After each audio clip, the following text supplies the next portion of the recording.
If you are trying to grow your coaching business alongside a full or a part-time job, or perhaps other commitments you've got that mean that you're just super busy, then this episode of the show is going to be for you. I'm going to be sharing some tips on how you can grow your coaching business in less time. Let's jump in.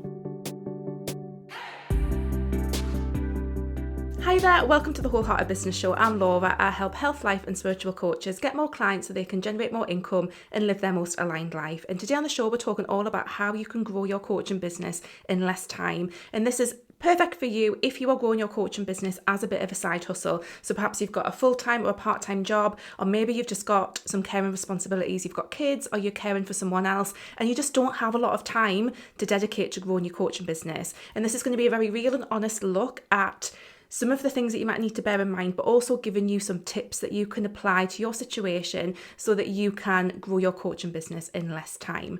Now, it can often feel like when you're in this situation that it's a bit chicken and egg, it's a bit of a vicious cycle, and that to be able to change, whether that's quitting the full-time or part-time job or bringing in more support for your care and responsibilities, that it's a bit of a chicken and egg situation because you need the business to make more money to enable you to do that. But in order for you to make more money in the business, you need more time. So you can kind of get caught in this vicious cycle, and hopefully some of the tips in this episode of the show will help you with that. And I also think there's probably another episode of the show that I will do in the future that talks a bit more about planning for that transition and some of the things that you might want to think about when it comes to making that jump from one situation, perhaps where you're working part or full time, to going full time in your business. So I will make sure that I do that as an episode of the show at some point in the future soon. So before we dive into some tips, I want to just get really honest and real about some of the conversations that I had around growing a business or doing business in very little time. Because I feel like there's this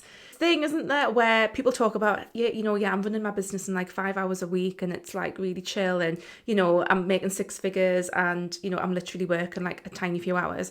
And I think it's really important to recognise that for most people, I've talked about before, there's the unicorn coaches who get those outstanding kind of results, and we don't necessarily know what's gone into them getting those results. But I think for most people, there tends to be a phase of business that requires a bit more energy and a bit more input, a hustle phase, if you like, and I hate that word, but there is a bit, certainly at the start, I think, of growing your business, there can be a period of time when, you do have to put the work in. And I think we need to recognise that. And often if there's not the ability to do that, then the offshoot of that is that you might hit your milestones in your business, whether that's getting your first client, hitting your first, 2, 3, 4, 5K a month, or be going full time in your business. Those milestones might take longer to hit if you don't have the time to really put in at the start. I think when a lot of people are talking about having a business in less time, it's often because they have reached a certain point in their business where they've got a lot of passive income that it's making possible for that to happen. And that's fine. That can happen. If that's what you want in your business, then that's great. I'm all about working less. In my business, I work about 20 to 25 hours a week. But it did take me some time to kind of get there. And also just to say as well, what a lot of people do and do have, and I will mention this at some point, is there's that exchange. And, this happens in all different areas of life where we can exchange time for money. And what that means is if you have the money to invest at a certain point in your business, that can accelerate things and can make things quicker and can change that time ratio that you might have. And there's different ways that you can apply that in your business. But if you think about, when it comes to eating healthily, you can pay more and get healthy meals delivered, but there's a cost to that. Or you can prep all your meals yourself. And it's a little bit like that in business as well. If you have the money to invest, you can potentially accelerate that progress towards some of those milestones.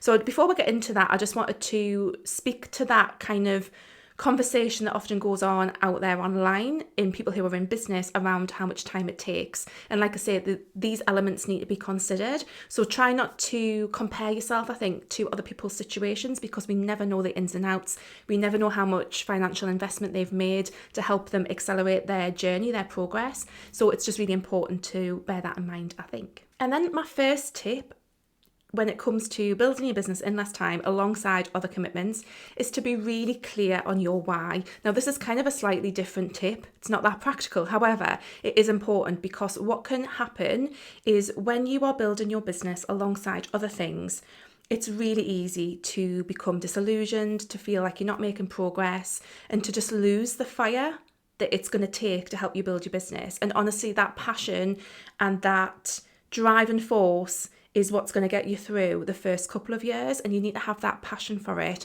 I'm not saying that this has to be you, but that's what had me at the very, very start of my business, like, sat on the sofa blogging after work, and like putting the work in after work to make it work. But because I was passionate about it, it didn't feel like work. It felt like something I passionately wanted to do. So getting really clear on your why and making sure that that's strong enough to sustain you through that period of time where it is literally a passion project. It is something that you're working on because you're really passionate about, and having that strong why it is that you want to coach, why it is that you want to help people, but also why it is that you want to run this business. Like, what does that mean for you and your life and your family and your situation? And just using that to get you through, because it can be difficult, like I say, hold my hands up, it can be really difficult to juggle these things. Absolutely not impossible. And I really feel with some of these tips, it can really help you, but it can take some time. So it's about having that strong why, that strong passion that gets you showing up at the start when it can feel just that little bit more difficult. And then the next thing to consider is just to keep things simple. Now, I am the queen of the opposite of simplicity, complication, maybe, I don't know, but I'm not very good at, in my own business, keeping things super simple. So I'm giving you this tip, and I don't necessarily practice it myself. However, it is one of those things, I think if you can keep things as simple as possible, it's going to mean that the time that you do have available is maximized in your business. So I'm talking about a really simple offer structure, a really simple marketing and sales plan, a really simple, back end setup in terms of your admin and in terms of automations and things like that. You just want to keep it really simple so that the time that you're putting in is going to the right place. And I'm going to talk about that in a second as well.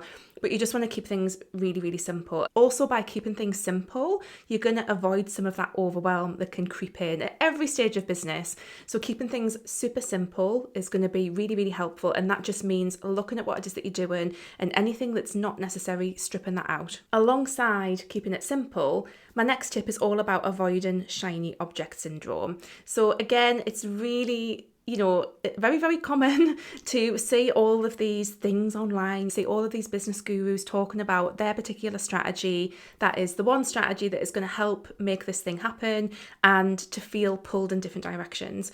And avoiding that shiny object syndrome, just staying in your own lane, having a plan, sticking to it, being consistent with it, that is the best and quickest way to make progress in your business. There's so many different things that do work in business, and often they just need to be done consistently and attentively.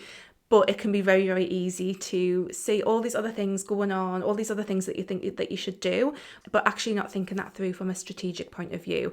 So at the moment, there's a lot of talk about low ticket offers, which I think are amazing. I've got low ticket offers in my business. I've been setting some different things up, but honestly, that could just be a total waste of your time if you were in the first kind of like year of your business. Creating a $9 offer is not going to transform your financial situation and help you go from where it is to running a business full time. It's just not. So that's not necessarily a great use of your time. And it's just about being aware of what it is that you're doing and having that strategy behind it. I think that makes a lot of sense. It really helps you, stay true to where you're at and not feel pulled in all these different directions when you see all these shiny objects. And if you want more information on what those really simple strategies should be, if you're in that first phase of your business, like those first 1 to 2 years, please do check out my free masterclass, the Aligned Client Attraction and Marketing Workshop.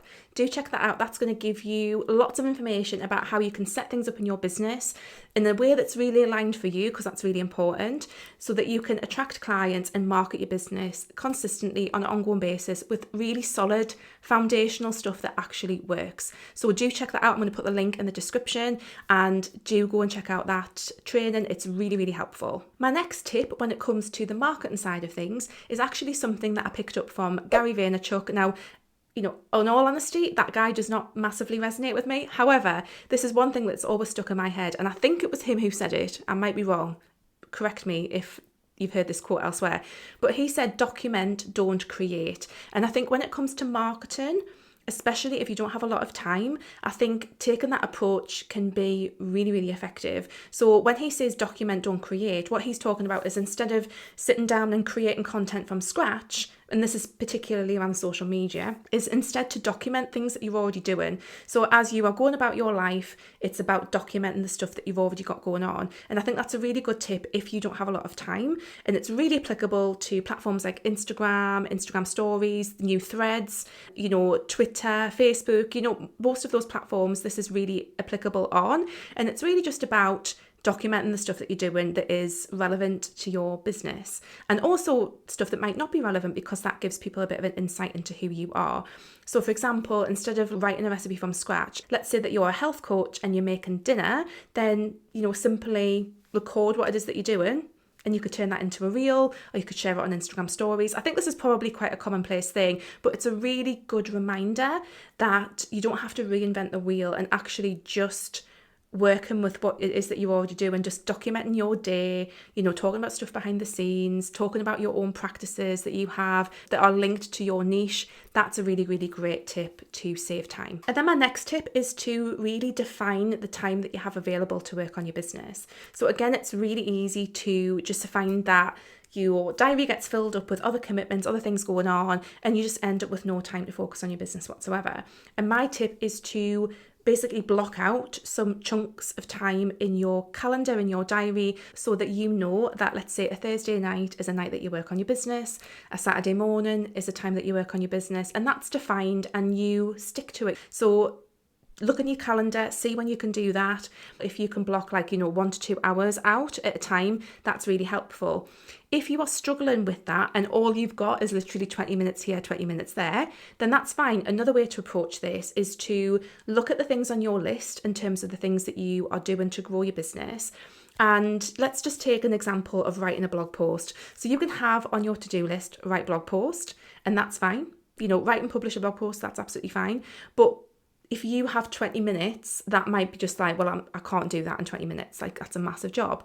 And it is, you're not going to be able to do that in 20 minutes. However, if you break that task down into each individual little element, into as smaller chunks as you can, so that write and publish a blog post becomes, research a topic, do a little bit of SEO research, then write the intro, write the main bit of the copy, write the outro and the call to action, then, copy and paste that into WordPress, into your website, hit publish, add some images. If you break it down into all those tasks, then perhaps in that 20 minutes that you do have, maybe you could actually do one of those tasks. So it just means that you have little tasks that can fit into those little chunks of time. Now, this isn't going to work for everyone. Some people will find that broken down list way more overwhelming than the single item on the to-do list. And really, it just depends on who you are and how it works for your brain and your personality.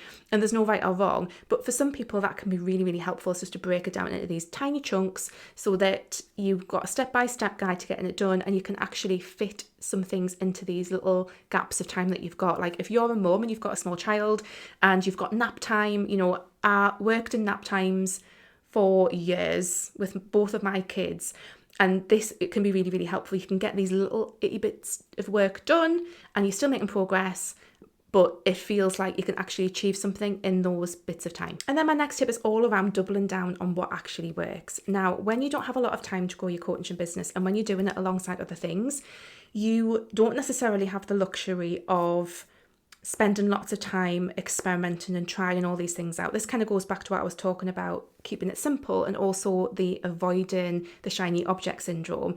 And now I'm the massive fan of experimentation and play in business. I really am. And honestly, if that's you and if that's the only way that you can work, because I think for me, I would really struggle any other way, then that's absolutely fine. And you've got to do, at the end of the day, I should just say, for all of these tips, whatever you need to do to get stuff done, do that. However, I do think what can be really useful here, if you are really wanting to see progress towards those milestones that you might have, is to really figure out what out of what it is that you're doing is actually working. Because you can be doing all the different things, you can be throwing all the spaghetti against the wall, but if you're not measuring what's actually having an impact, then you can just be continuing to do stuff that isn't actually going to get you any results.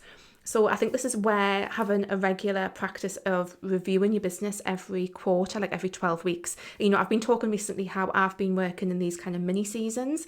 But to be fair, one place where these kind of 12-week sections of time work really well is to assess how well something is working in terms of a strategy that you might be using.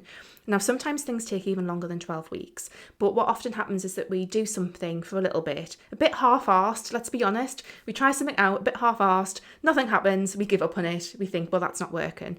And the problem is often is that we haven't been consistent enough and we haven't done it for long enough to actually see whether or not something is working or not. And I think we have to honestly give strategies, a good 12 weeks to 24 weeks, 3 to 6 months of really giving it our all and being consistent. And when I say giving it your all, doing as much as you can in the time that you have, there's no perfectionism here, before deciding if something is or isn't working. But you need to decide, what are the markers that you're going to use, what are the metrics, if you like, the actual figures, and those can be numbers or there can be soft metrics of how you feel, how much you enjoy things, but to measure what is working and what isn't working, and then you can identify what you need to double down on to actually get results. And I think this is really, really key. And often, when you're in that initial part of your business, the results are small and they're just small things that you need to measure, but actually that's the indicator of where to really double down. So if you know that networking and having conversations, and I mean, spoiler alert, I cover this in the Aligned Client and Marketing Attraction Workshop, you want to be having at the start of your business, if this is you in your first 1 to 2 years, to get clients, you want to be doing something that I call fast and cozy marketing, which I cover all in that training.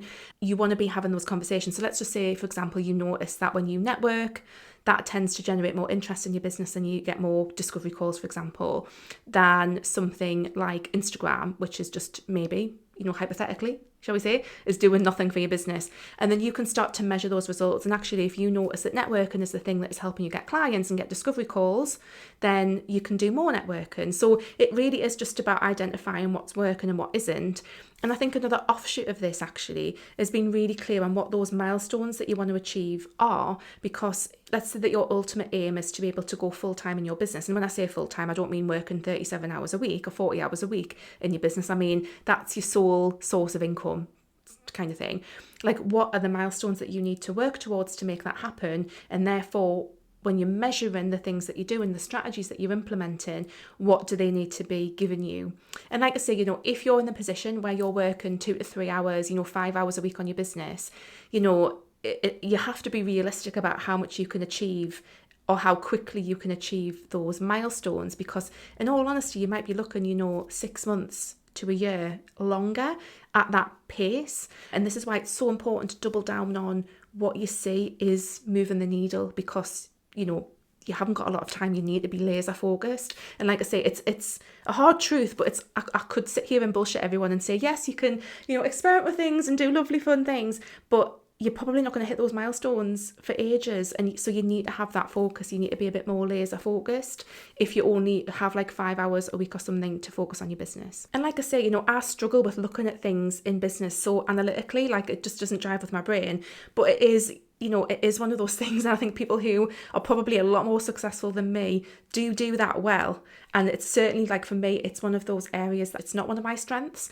But if it's one of yours, then it's a really good one to focus on. And, and they say that we get 80% of our results from 20% of our effort. And it's about identifying what that 20% is and then going in there hard. So that's the tip, double down on what is actually working. And then next, I want to talk a bit about mindset, because I think this is such an important one if you're wanting to get results in less time. A lot of people, when they're starting out in their coaching business, they kind of don't see their coaching business as a real business. They might not even call it a business. They might not even be thinking of themselves as a coach, because it's not what's paying the bills. It's, it's this kind of side hustle, it's this passion project. And like I say, I don't think there's anything wrong with using those terms. However, when we have the mindset that this is not a real thing, that this is, just a little thing that I'm playing around with, and sometimes we do that to protect ourselves, just to say, I think this is really important. Sometimes we do that because we're scared if we fail, and we don't want to hype it up to be something big because we're scared that we might fail. But what that does when we don't take it seriously in our mind, in our mindset, is that we don't actually get the results because we're not putting 100% of the effort in, because we're kind of subconsciously holding back out of that fear of failure. And this is a really, really important thing to recognize. And I think the best way that I can think about viewing it, and the best way that I would approach this, is, this is your business, and as soon as it feels good to do so, and again, mindset work is deep, and there could be all sorts of other things come up for you around this. So, obviously consider that as well. Consider your own well-being in this. But, as soon as you can, treat your coaching business as a business. You are a coach. This is your business.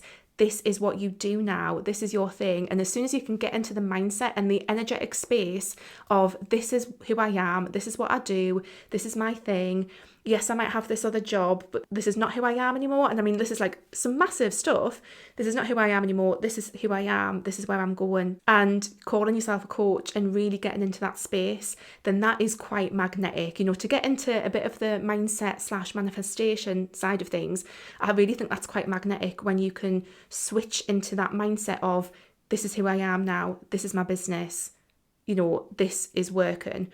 And it's a bit like, I heard a really, really good tip, and it was almost like, let's say that you want to have an email list of 3,000 people, but right now you've got 30 people on your list, and let's say you email them, when you remember, you're kind of like not that bothered, it's 30 people, you're not really giving it much attention.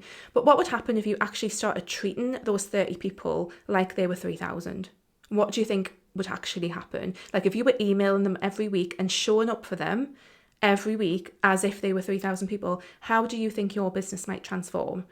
Now, it's a really sticky one to get into, because if you just don't physically have the time, it's, you're not going to be able to instantly jump into treating your business as if it's a 50, 60k a year business. However, like, what little ways can you do that? How can you start to take baby steps into treating your business in that way?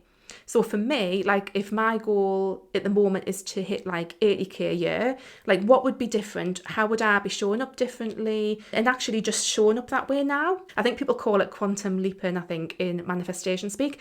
But how can you actually start, and even in just the smallest of ways, behave and treat things in your business as if you are already in that place where you want to be? Now, like I say, you're not going to have the time necessarily to do all of that, but perhaps it is about emailing your list, even if it's like, your mum and your best mate, and that's it. How can you start treating that list like it already has 3,000 people on? How can you start showing up on social media like you have 10,000 followers? Now, again, like I say, you might not have the time, but if you can just invite a bit of that energy in, I really think that can be quite magical and transformational.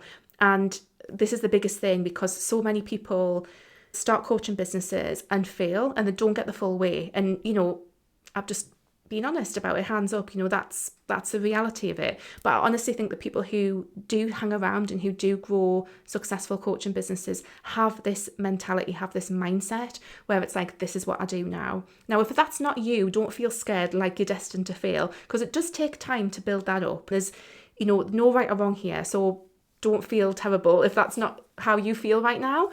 But that's somewhere to work towards, that's something to work on, and it's something to think about. And that's a tip that you can take away and start to consider how you can implement that in your business. But that is such a big thing, I think, when it comes to growing a business in less time, still treating it like your main thing, like your main source of income, and giving it that passion and that attention in even the smallest ways, even in those little 5 hours that you've got, even in those 2 hours, those 20 minutes, doing that as best you can. So I'd really love to know if that has been helpful for you. Please leave me a comment, give me a thumbs up if it's been useful. Let me know how many hours a week you have currently to run your business. What is your business looking like right now in terms of, other things that you might have going on? Do you have a part-time job, a full-time job alongside it? Do you have kids? Let me know what running your business looks like right now in the comments. Please do leave me a review if this has been helpful as well. And like I said, do check out that training. The Aligned Client Attraction Workshop is really cool. We cover like a lot of the foundational stuff that you need to be doing. And honestly, you can take it to whatever level you want to take it, but you can do a lot of that stuff in not loads and loads of hours a week, because we've got that really straightforward strategy for you that is really simple to actually implement. So do check out that training, and I will see you next week, guys. Take care. Bye.